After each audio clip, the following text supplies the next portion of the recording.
Good morning, everybody. My name is Will Fisher. I'm an Iraq War veteran. I'm a United States Marine, and today I'm here representing Vote Vets, which, with more than 1.5 million members, is the nation's first and largest organization for progressive veterans and military families. And I'm so proud to be here with you this morning. You see, I'm proud of my president, I'm proud of our Congress, and I'm proud of my fellow veterans for all of their commitment and advocacy that led to us being here today. Throughout his campaign for president, Joe Biden promised to bring an end to the war in Afghanistan. But Joe Biden, just like Senator Kaine, understands that bringing an end to a war means more than withdrawing U.S. military personnel. It means more than bringing equipment back home. It's also about keeping our promises to our comrades in arms, to those Afghan interpreters who served right there alongside our U.S. military men and women, very often in harm's way. And that's why I'm so proud to be standing here with you in the wake of what happened this morning. And that is the first group of Afghan interpreters arriving here in the United States at Dulles Airport. And I think it's incredibly fitting, and I think Senator Kaine would agree, that the first place that these group of folks came to was the Commonwealth of Virginia. After all, it's Virginia who gave us the author of our Declaration of Independence. It's Virginia who gave us the father of our Constitution. And it's Virginia who is often referred to as being the birthplace of a nation. And now Virginia continues to be able to continue that legacy as the birthplace of new lives for longtime patriots. It's all about what happened today, and that is keeping promises and making sure that we take them too. And with that, I'll turn it over to you, Senator Kaine. Thank you. Thank you. Well, Will, thank you for your great comments. And it is a wonderful day when you put into a single span of 24 hours, the Senate passes a supplemental security bill with nearly $1 billion to help Afghans relocate to the United States, to increase the number of special immigrant visas from 11,000 to 19,000. We passed that, and within hours the House had passed it. It's on its way to President Biden's desk for prompt signature. But at the same time as Congress takes this dramatic and very bipartisan action to protect our Afghan partners, we have the first landing of Afghan SIVs coming to the U.S. in this kind of new chapter as the U.S. is ending its combat presence in Afghanistan. 2 a.m. this morning, 200 Afghans came into Dulles Airport in Virginia, and after quick processing there, they went to Fort Lee, a fort about 30 miles south of where I live, in the Tri-Cities area near Petersburg, Virginia. There's a hotel that's relatively new on that base that will be used as a processing center for up to 2,500 Afghans at a time. The expectation is once they come into Dulles, they'll be transferred to Fort Lee for prompt processing. Many of them need to have medical exams completed before they can be relocated with families and in communities around the United States. There's already 70,000 Afghan SIVs in the United States, and so there's many communities across the country that have strong pockets of Afghan communities. And so many of these who are processed at Fort Lee will go into these communities, including communities in Virginia where there's already a strong Afghan presence. I am proud to be a senator and an Armed Service Committee member from Virginia because we are the state that is most closely connected to the nation's military mission, our installations, our military history, but especially our people. 1 out of every 9 Virginians is a veteran, and then if you add to that Guard, active, reserve, DOD civilian, DOD contractor, DOD families. My son is a Marine reservist after 8 years as Marine active duty.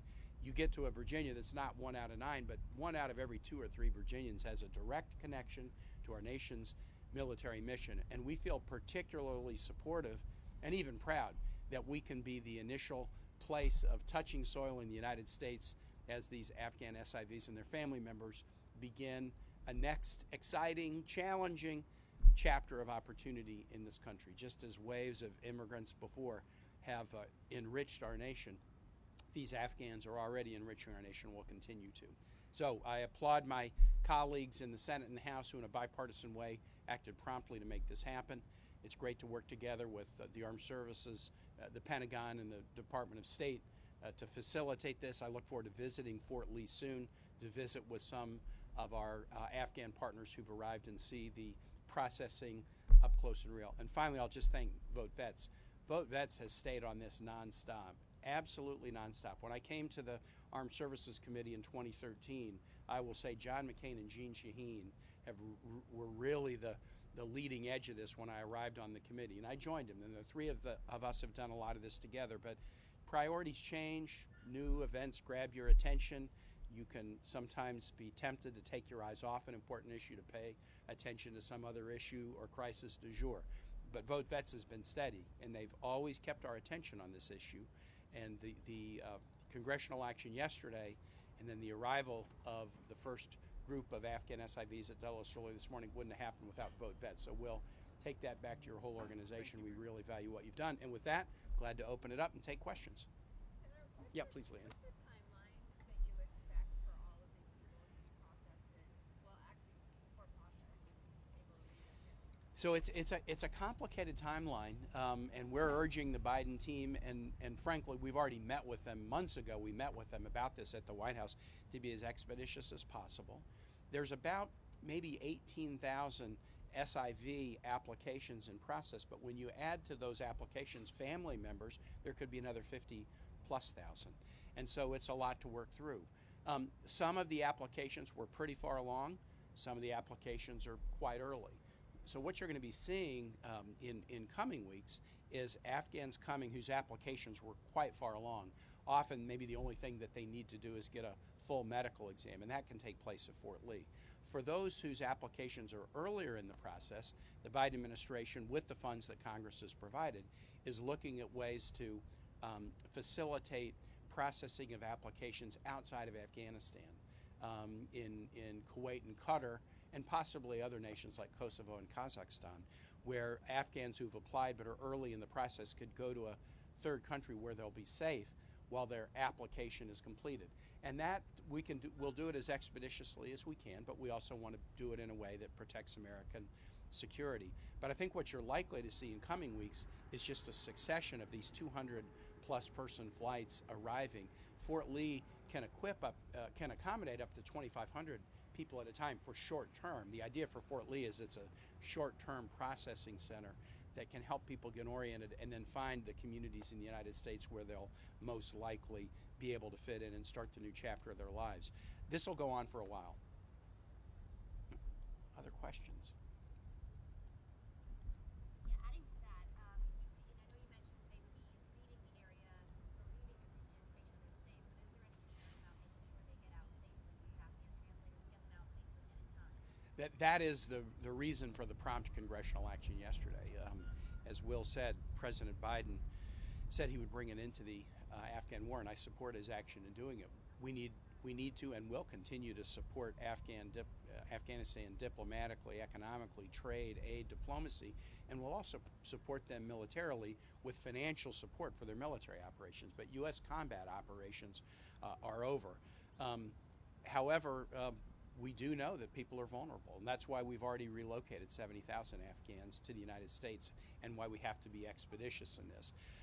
I will say I've been very impressed with the Biden administration. They invited a group of us, Senator Shaheen and I and a number of others, to the White House about 3 months ago, even before the announcement about the end of U.S. combat operations, to get our advice about how do we expeditiously protect those who've been partners with us. So they've been working on this since the first day of the administration, seeking advice and putting together a plan that I think will do the most good for the people who've been our partners. Please. Can I ask you an armed services Yes. question? President Biden yesterday asked Defense Secretary to start looking into how he can make the vaccine mandatory for U.S. military Right. members. What's your reaction to that? Do you think that the vaccine should be mandatory for U.S. troops?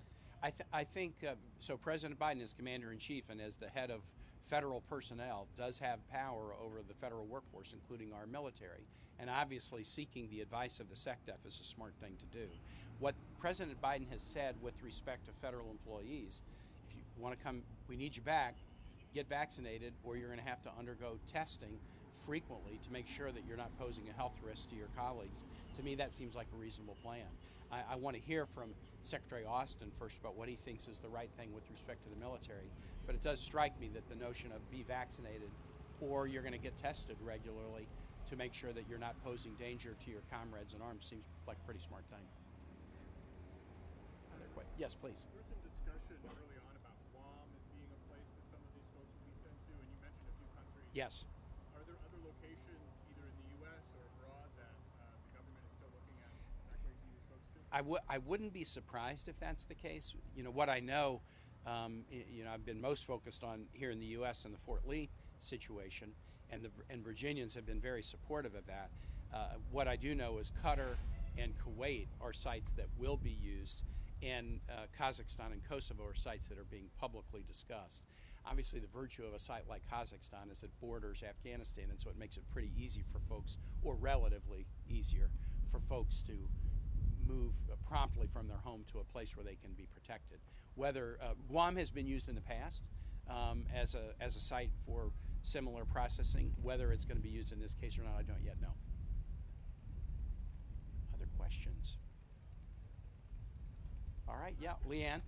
Since you're here, we asked you about infrastructure. Yeah, and bipartisan. absolutely. Okay, great. So, what would you like to see as far as the process is concerned? Are you specifically concerned about the order of how these things take place? Does the reconciliation bill need to come up at the same time, simultaneously, right after? And Yeah, move to the House? yeah, Leanne. So, first, I'm really excited about this infrastructure bill. It's going to do great things for the country, great things for the Commonwealth.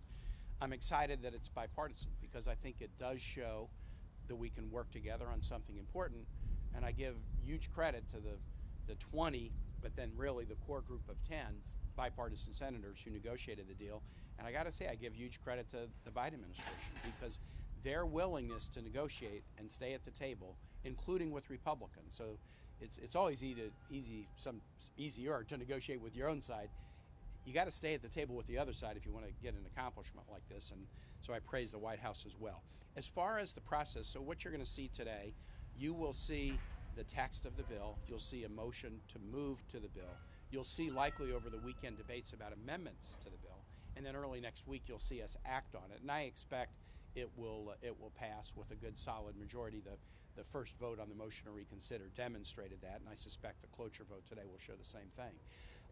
I have not been part of the bipartisan group. I've been part of the other group. I'm on the Budget Committee and the Health, Education, Labor, Pension Committees working on the reconciliation bill. And we are chomping at the bit and raring to go. And so what we want to do before the recess is we want to finish the bipartisan bill, and then we want to put the reconciliation instruction bill on the table. And you all know this, that reconciliation is this sort of two-step process where first we write an instruction. We'll spend up to X, and then we assign from that amount, the 3.5 trillion, we assign different amounts to different committees and say, and then you have jurisdiction over this amount to do the following. And then there's a general list of the to-dos for the committees. The Help Committee has the second largest allocation from this bill. And we've already started working on what we can do about education and health care, paid child and family leave. The other committees are doing the same thing. What I think we will see is next week, this instruction bill will hit the table, and we'll have a debate about it, and it includes the vote-a-rama with the offering of amendments. Well, we instruct you to do X or Y, and we'll run through that amendment process. But before the recess, I hope late next week or over the following few days, we'll get the reconciliation bill done. We'll pass it, and that will initiate the process that will be an August process of each committee taking what they've been allocated and reducing it to the critical details. We'll then come back after the recess, and that bill will be on the floor with the second vote-a-rama to get it done. But I'm very excited about it. I've been less concerned about the ordering of the two because I feel confident in my colleagues. I've been urging my bipartisan colleagues on and supporting them, and I feel confident in my Democratic colleagues on the reconciliation bill. So to me, the order is not that important, but timeliness is important, and that's why we need to get both of these done before we go on recess. We do. Yeah, we've got the votes on the reconciliation bill. I feel very confident about it. And then we have to negotiate the details. And, to negotiate a bill where you have to make 50 out of 50 Democrats feel good about it, I wouldn't want to have Chuck Schumer's job. I'll be doing my part on the help piece, but it's not easy. But he had the same task with the American Rescue Plan. We needed 50 out of 50. We knew we would get 0 Republicans. And we got 50 out of 50 in America, as evidenced by the growth stats that came out yesterday. America has been benefited by that. Please. Adding on to that, Yep. do you have concern about Senator Sinema not being okay with the top line as personnel? I'm not worried about that. Senator Sinema was with us on the rescue plan. Senator Sinema hasn't been in the budget and reconciliation discussions because she's been so, thank goodness, focused on the bipartisan infrastructure discussions. I think when Senator Sinema sees what this bill can do for Arizonans and for the American public, we're going to get to a place where she feels very, very good about it. That's what my gut's telling me based on what we saw with the American Rescue Plan. And you'd feel okay if the top line had to come down? For me, the most important issue is what this does for the American people. So, you know, you could have a number that would be a crummy bill, you could have a number that would be a great bill, but the real issue is what it does for the American people. I'm particularly excited about it because in my committee, the Health Committee, working together with my chairman, Patty Murray, I think this bill can do for children what Social Security did for seniors. We've never tackled the poverty rate among kids the way we tackled the poverty rate among seniors when we did Social Security. And that's just one piece of the bill. There's going to be pieces of this bill that will touch every person in every zip code in the United States. And I think at the end of the day, the test of the bill is not a number. The test of the bill is what it does for people. And I think we're going to find a common accord among Democrats that will do something really transformational in many areas. All right, great. Thank you guys. Will, thank you to Vote Vets.